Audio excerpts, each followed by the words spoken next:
Bien, ahora sí. Dale, espero 5 minutos. Que me lo manden de nuevo porque o se me pasó mientras iba aceptando que intenten ingresar de nuevo, por favor, porque no tengo ningún aviso ya.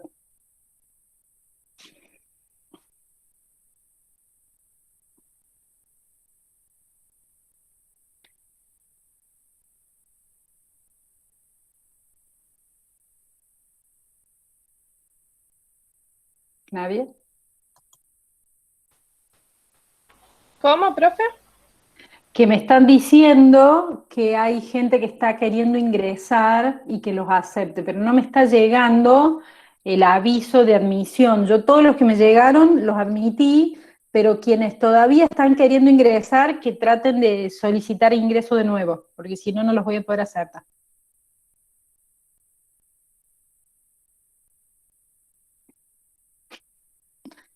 Por favor.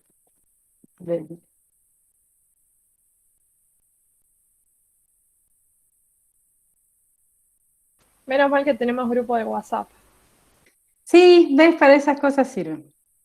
Y menos mal que se quedaron charlando, porque si no, tranquilamente me iba y seguía haciendo otra cosa. Yo no estoy en el Y grupo después me después daba cuenta que me iba 40 minutos antes. ¿Perdón? para los chicos que yo no estoy en el grupo ese de WhatsApp.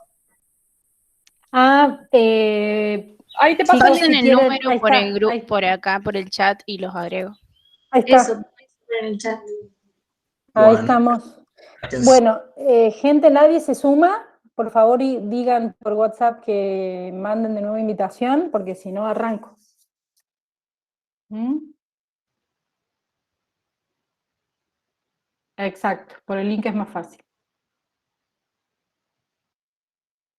Ahí se los copio, cópienselos.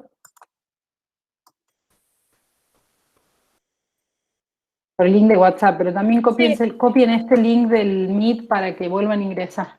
Cierren esa pestaña y vuelvan a ingresar. Ay, bueno, perdón.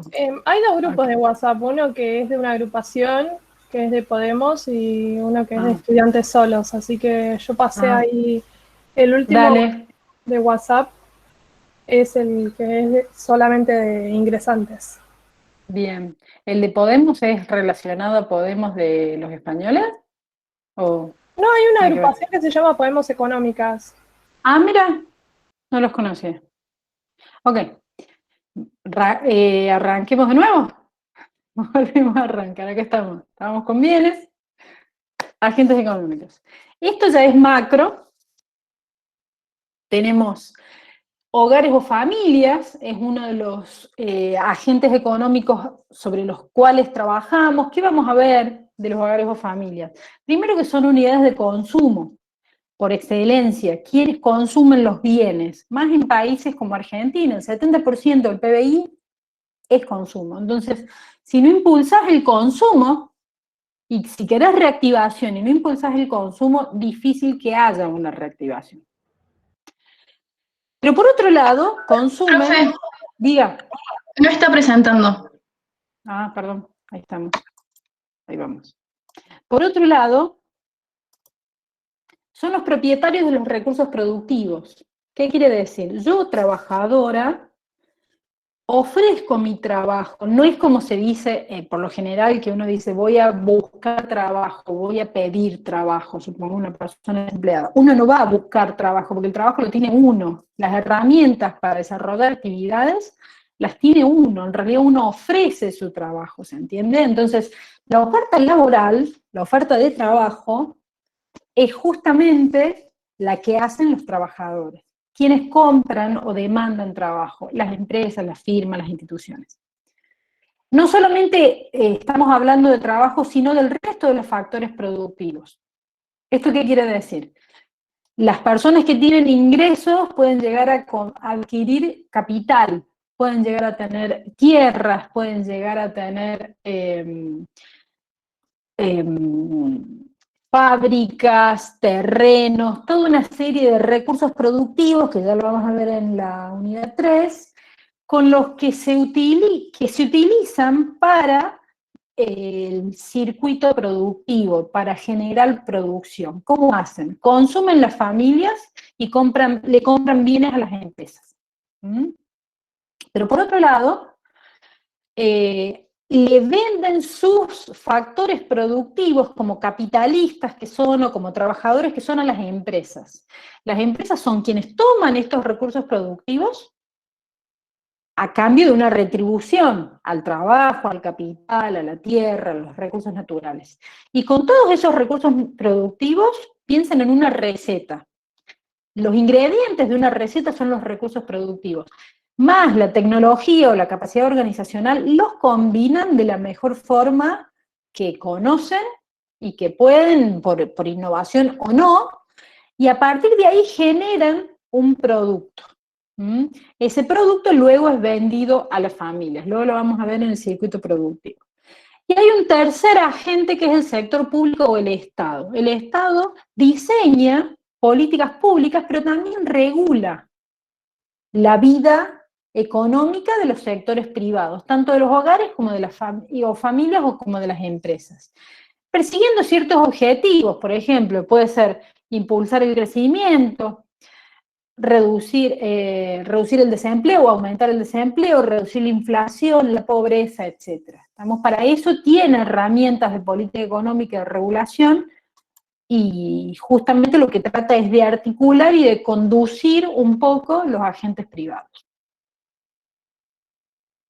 A partir de ahí podemos hablar de modelos económicos que son representaciones de la realidad. ¿Qué son modelos? Son modelos donde la realidad se abstrae. Pensemos. Los códigos SIU, los códigos internacionales donde se clasifican los productos industriales, tienen más de 300 categorías. Imagínense que de esas 300 categorías, para relacionarlas, no hay forma que el ser humano pueda captar con una capacidad, no sé, justamente sobrehumana, para captar las relaciones entre esas 300 categorías solamente de la industria. Con lo cual, cuando uno quiere analizar algún aspecto de la economía, utiliza un modelo económico. Ese modelo económico implica una abstracción y una simplificación. Cuando ven la unidad 3, van a ver que la simplificación es la que te dice que el trabajo es el único factor variable, que la función de producción es lineal, entonces, bueno, más trabajo aumenta la producción y es de una forma lineal y es muy simple. ¿Por qué? ¿De qué me sirve la simplificación? Me sirve para llegar a las conclusiones centrales. La conclusión central del modelo que van a ver en la unidad 3 es decir, que si vos tenés más trabajadores, esos trabajadores van a poder producir más y vas a poder lograr alcanzar un mayor nivel de producción. Ahora, en ese mismo modelo no van a haber cantidad de capital o de materia prima involucrada en la producción, porque justamente es una simplificación de lo que es el verdadero proceso productivo, ¿se entiende? Cuando esa simplificación va más allá del aspecto de análisis, uno tiene que pensar, bueno, ¿realmente está capturando algo de la realidad del modelo o es simplemente un amor por las matemáticas y quedó todo muy lindo, pero las conclusiones del modelo no se derivan de la realidad o de un aspecto de la realidad? Entonces, hay como un juego siempre de una disyuntiva entre ver hasta cuánto yo puedo simplificar, abstraerme de las distintas dimensiones de la realidad para tener un valor predictivo en el modelo. Y otra, que ese modelo no sea solamente un chiche muy bonito, muy hermoso, con unas ecuaciones divinas, pero que solamente sean ecuaciones y que no puedan predecir efectivamente o capturar de manera razonable en las dimensiones de realidad que queremos. ¿Estamos? Las características de los modelos, no solamente hay modelos matemáticos en esta versión de la economía, cómo se da la economía, que es la economía neoclásica, la economía pensada desde desde la teoría económica ortodoxa, incluye gráficos y ecuaciones. Y estas ecuaciones establecen relaciones a través de estos supuestos simplificadores, como los que les mencionaban, y esta discusión, bueno, me adelanté un poco en la diapo, pero la discusión de si son útiles los supuestos o no. Por ejemplo, existen modelos donde dicen, bueno, hay un individuo que es averso al riesgo, perdón, y hay otro individuo que no es averso al riesgo. Entonces hay dos tipos de individuos. Uno que es averso al riesgo y otro que no.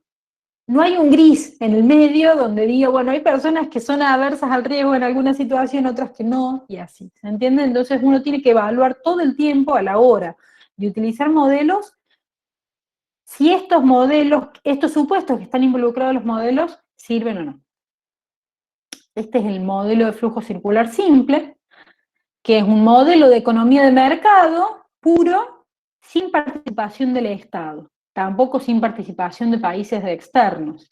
Fíjense, los hogares poseen, ¿qué poseían? Los factores de producción, el capital, el trabajo, la tierra, recursos naturales. Se los venden a los factores de producción. Se los venden a las empresas. ¿Dónde? En el mercado de factores de producción. ¿Dónde está el mercado? No es el mercado de abasto, no es el mercado norte, es LinkedIn, son los clasificados de La Voz, son todos los lugares donde quienes están buscando trabajadores se cruzan con quienes están buscando posiciones, empleos, quienes están buscando una ocupación. Cuando consiguen colocar estos factores de producción, las empresas les retribuyen con dinero. Las retribuciones, la retribución típica al trabajo, por ejemplo, es el salario. Es la remuneración al trabajo. ¿Qué hacen los hogares con el dinero que ganaron de la venta de sus factores de producción?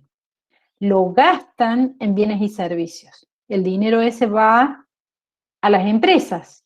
Le pagan por los consumos, pagan por todos los tipos de consumos. Y quienes producen los bienes que las familias consumen son las empresas. Entonces ese dinero va a las empresas. ¿Qué hacen las empresas con el dinero que le cobraron a las familias en el mercado de bienes y servicios? Y bueno, justamente lo que hacen es pagar los factores de producción. Por un lado tienen el circuito del dinero, que es lo que les he mencionado, y por el otro lado tienen el circuito de bienes y servicios. El dinero de las familias va a las empresas para comprar bienes y servicios que van a los hogares.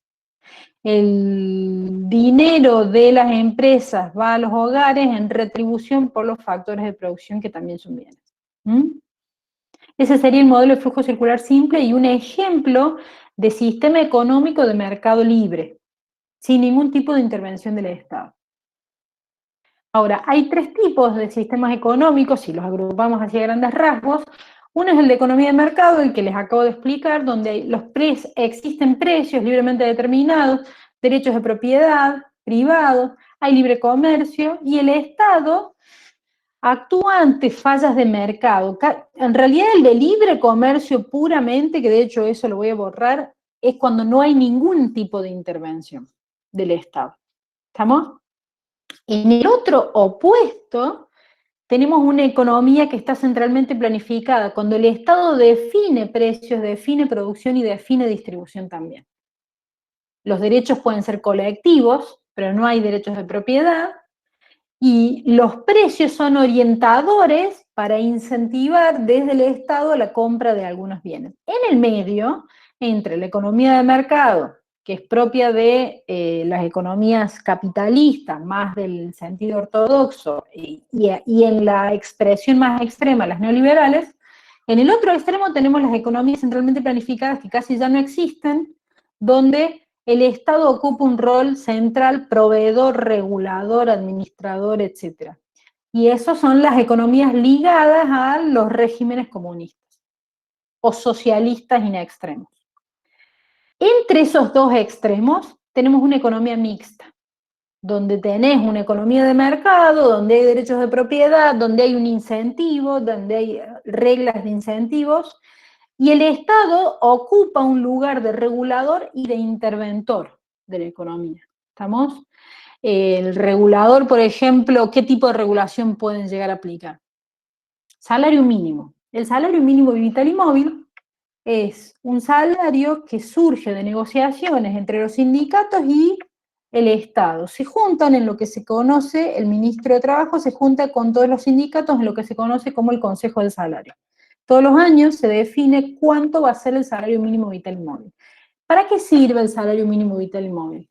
Porque es una señal de cuánto van a ser los salarios de los sindicatos, pero sobre todo una señal de cuánto van a ser salarios de los sectores más comprometidos, más vulnerables. En especial, define el salario del personal doméstico, de las mujeres y hombres, mayoría de mujeres, que trabajan en casas particulares. El salario de las trabajadoras de casas particulares o empleadas domésticas se rige en base a este salario, no oficialmente, pero quienes luego establecen las negociaciones salariales, que se llaman paritarias, se fijan en ese salario. Entonces, ahí el Estado, aplicando un salario mínimo vital y móvil, permite fijar un mínimo de salario mínimamente decente, que bueno, lo de decente es sumamente subjetivo, pero mínimo para poder cubrir las necesidades de los sectores más vulnerables. Ese es un tipo de regulación. Otro tipo de regulación puede ser distinguir precios locales de internacionales. Y que eso sea un impuesto, uno puede decir, bueno, limita el incentivo privado, ok, las economías, incluso los países desarrollados, aplican aplican distintos grados de regulación, que si ustedes realmente conocieran los niveles de regulación que tienen los países desarrollados, se sorprenderían y mucho. Ok. Último punto, instrumentos para el análisis. Bien. Incluso les voy a dar el teórico de recta. ¿Con qué trabajamos los economistas? O quienes hacemos análisis económicos, también los contadores lo hacen, los administradores. Trabajamos con variables. Si recordamos la presentación al principio, yo había puesto una nube. ¿Esta nube dónde estás?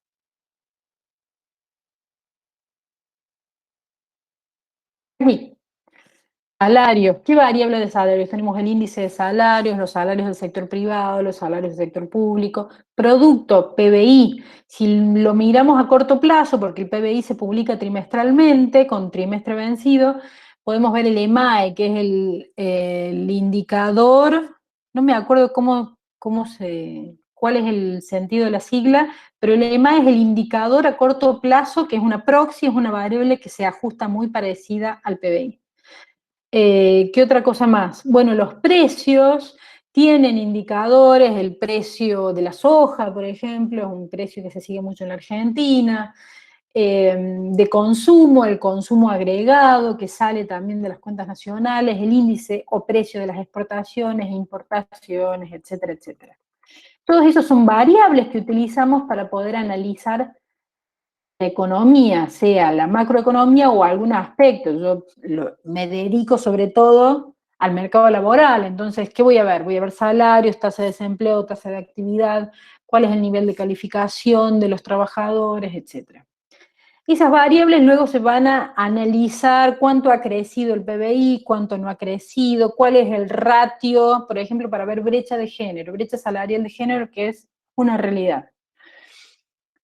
Que el trabajador masculino gana más que la trabajadora femenina. Y esa brecha de género se calcula como el salario de los hombres sobre el salario de las mujeres, que luego se ajusta por algunas condiciones y características, se ajusta. Pero para eso estamos utilizando todas estas variables. Martina, ok. ¿Cómo las miramos? A través de gráficas. Hay distintas gráficas, el gráfico de burbujas, el de barras, veamos este, por ejemplo. Este dice, factores que se tienen en cuenta los empleadores para buscar perfiles jóvenes.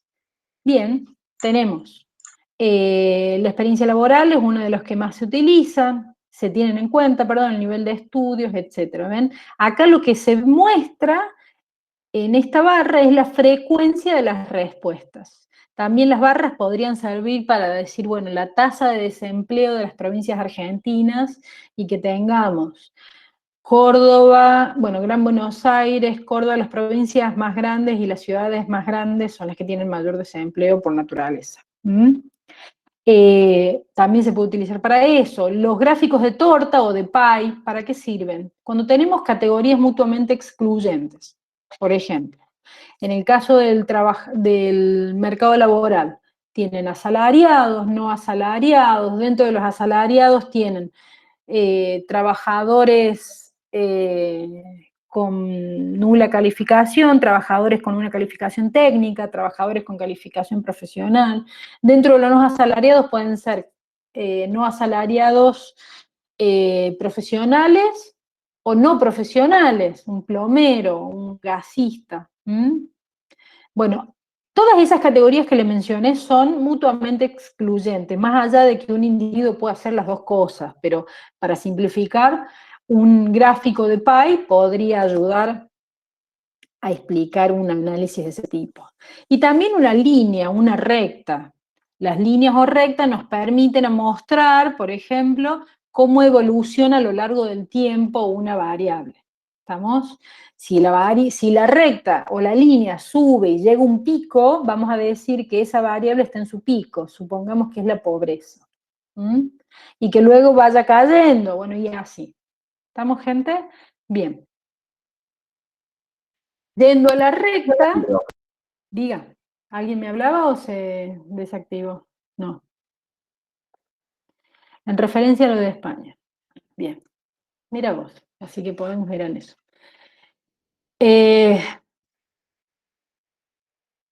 Las funciones son relaciones entre variables. Están viendo justamente Introducción a la Economía que las variables son indeterminadas, expresan una serie de valores que no conocemos, por eso son indeterminadas. Entonces, las relaciones entre variables pueden definir relaciones funcionales, que no vamos a ver qué es una función acá, no tiene sentido, pero dentro de las relaciones funcionales o funciones podemos hablar de un tipo de función lineal que se va a usar mucho acá y se va a usar mucho en principios, que es la recta. La recta es una función que tiene como característica que siempre la pendiente es la misma. No es una curva, no quiebra en ningún momento, es siempre la misma. ¿Cuál es la característica de una recta? Entre dos puntos cualesquiera de esa recta, entre dos puntos cualesquiera del espacio gráfico, hay una y solo una recta. Fíjense, tenemos el punto C acá y el punto G acá. Entre C y G pasa una y solo una recta. Entonces, si yo tengo datos de este punto, el valor de la coordenada en el eje X y el valor de la coordenada en el eje Y, voy a tener la ubicación del punto C. Si tengo el valor de la coordenada del punto G y el valor de la coordenada Y en el punto G también, voy a tener la ubicación del punto G. Entre C y G, como ya sé que es una recta, voy a poder graficar la recta. ¿Se entiende? De la misma forma acá. Solo que en este caso estamos hablando de una recta con pendiente positiva. ¿Cómo podemos saber que tiene una pendiente positiva? Las rectas con pendiente positiva me dicen que la variable que está en el eje X, cuando aumenta la X, aumenta la Y.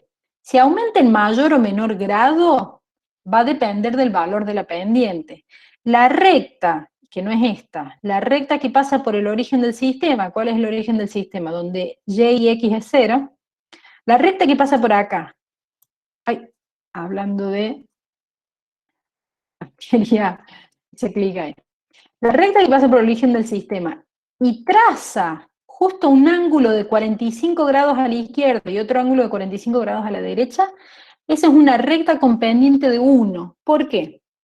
Porque va a crecer X en 1 y va a crecer Y en 1. Va a crecer X en 5 y va a crecer Y en 5. Va a crecer X en 7 y va a crecer Y en 7. Con lo cual, el aumento de Y o de Y sobre el aumento de X siempre va a ser 1. ¿Qué dije? 1 sobre 1 es 1. 5 sobre 5 es 1. 7 sobre 7 es 1. Entonces, ¿qué es la pendiente? Es el cambio en la variable del eje vertical, que es la y, sobre el cambio en la variable del eje horizontal, que es la x. Esa es la pendiente. Siempre, cualquier función. ¿Estamos, gente? Es importante que lo tengan en cuenta porque quizás en algún texto en economía lo lean como pendiente al parámetro B de la demanda o parámetro D de la demanda. No, es la inversa. Y después cuando lleguemos a eso en consumo, lo vamos a ver. Y es importante que lo tengan en cuenta porque les va a servir para principios también. Volviendo a esta cuestión, ya sabemos que la pendiente es el cambio en el eje vertical sobre el cambio en el eje horizontal. Si este cambio es positivo en X y es positivo en Y, acá vamos a tener un más sobre más es más. Entonces la pendiente es negativa. En este caso la pendiente es positiva. En este caso la pendiente es negativa cuando aumentos de X me hacen disminuir Y. Ejemplo. Supongamos que no es así, pero apliquémoslo a la economía. Supongamos que X es el nivel de empleo de la economía, ¿tá? Y que Y es el nivel de pobreza. Cuanto más trabajadores están desempleados, quiere decir que hay menos desempleados. ¿Y qué quiere decir eso? Que va a haber más ingresos en las familias. Las personas que no tenían ingresos, o que tenían ingresos, pero eran muy debajo de la línea de pobreza, van a ir disminuyendo. Y si van disminuyendo, eso quiere decir que la pobreza va a ir cayendo. Supongan que estamos con un 20% de tasa de empleo, la tasa de pobreza es altísima.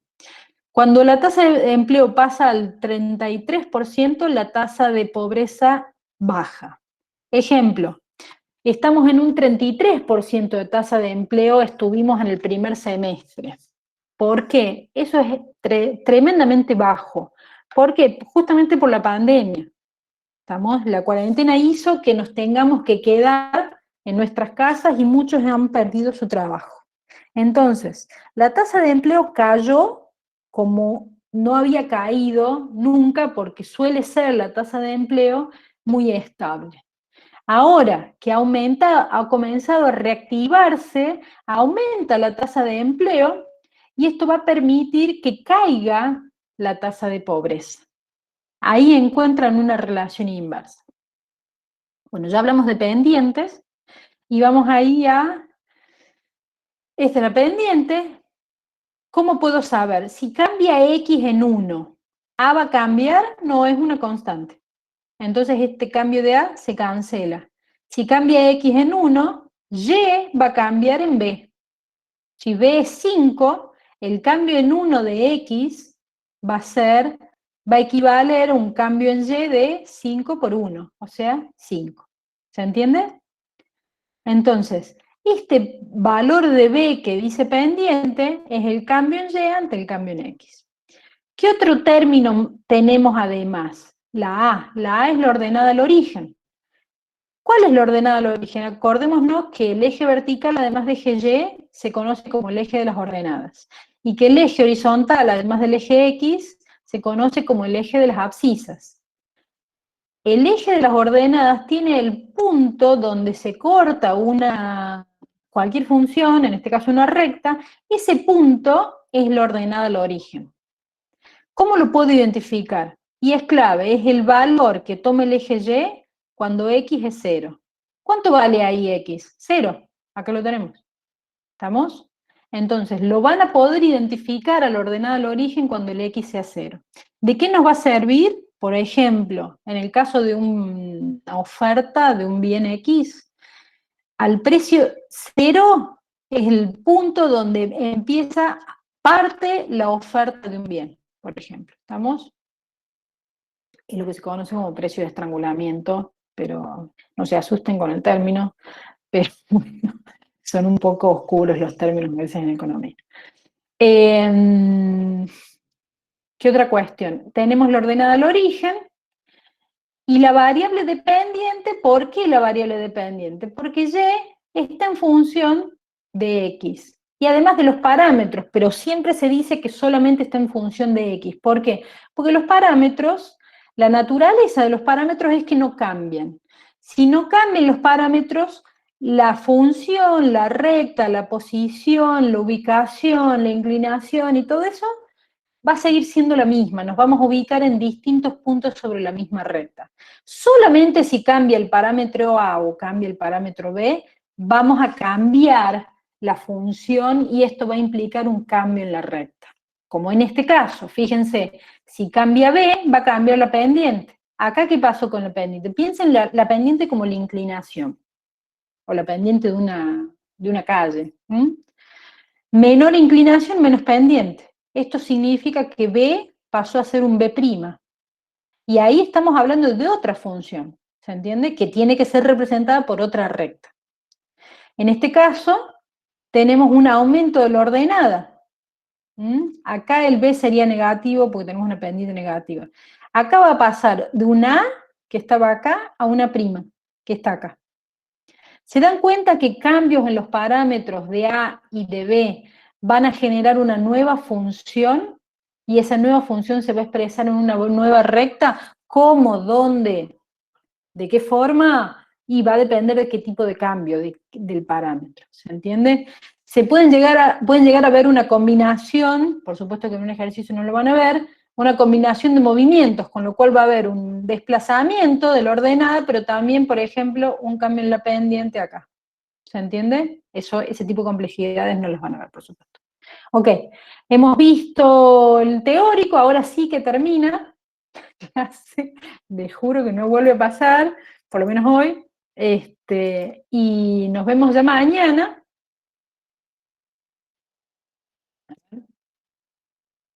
Listo. Voy a desgrabar.